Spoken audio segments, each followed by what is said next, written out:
আমাদের দুর্গাপুজো কিন্তু আর হাতে গোনা কয়েকটা দিনই বাকি। আর পুজো মানেই তো বাঙালির ভালো মন্দ খাওয়া দাওয়া। পুজোর খাওয়া দাওয়ার লিস্টের মধ্যে যে খাবারগুলো থাকে তার মধ্যে খুব কমন একটা খাবার হচ্ছে এই বাসন্তী পোলাও।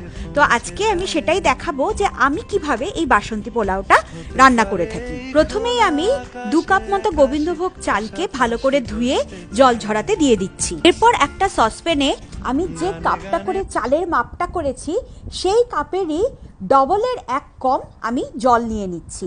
মানে ধরুন আমি যদি 2 কাপ মতো চাল নিই তাহলে আমি 3 কাপ জল নেব। এরপর আমি জলটাকে গরম করে নিচ্ছি আর স্বাদ মতো তার মধ্যে দিয়ে দিচ্ছি নুন আর চিনি। আর নুন আর চিনিটাকে জলের সাথে কিন্তু একদম ভালো করে মিশিয়ে নিতে হবে। ঝরঝরে পোলাও করার জন্য কিন্তু এই জলের মাপটাই আসল। জলের মাপটা কিন্তু একদম প্রপার হতে হবে। এরপর চালটা থেকে জল ঝরে গেলে চালটাকে একটা থালায় নিয়ে তার মধ্যে গোটা গরম মশলা, হলুদ, ঘি, কেশর দিয়ে ভালো করে মাখিয়ে নিতে হবে। আমি না এই বাসন্তী পোলাওয়ের ক্ষেত্রে গোবিন্দভোগ চালটাই বেশি প্রেফার করি।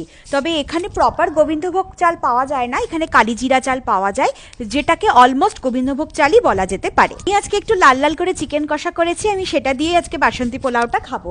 কিন্তু এই বাসন্তী পোলাও এমন একটা আইটেম যেটা ভেজ ননভেজ সবার সাথে যায়।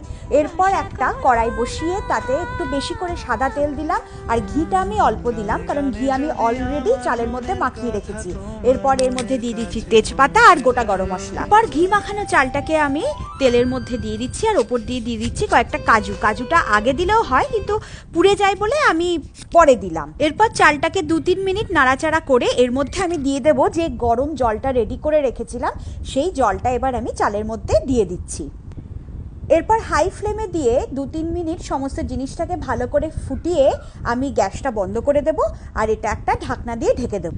গোবিন্দভোগ চাল কিন্তু বেশি ফোটানোর একদম দরকার নেই, বেশি ফোটালে কিন্তু চাল ভেঙে যায় আর পোলাওটা তখন কিন্তু আর ঝরঝরে হবে না। 20 থেকে 25 মিনিট পর ঢাকনা খুললেই দেখতে পাবেন এইরকম ঝরঝরে বাসন্তী পোলাও একদম রেডি।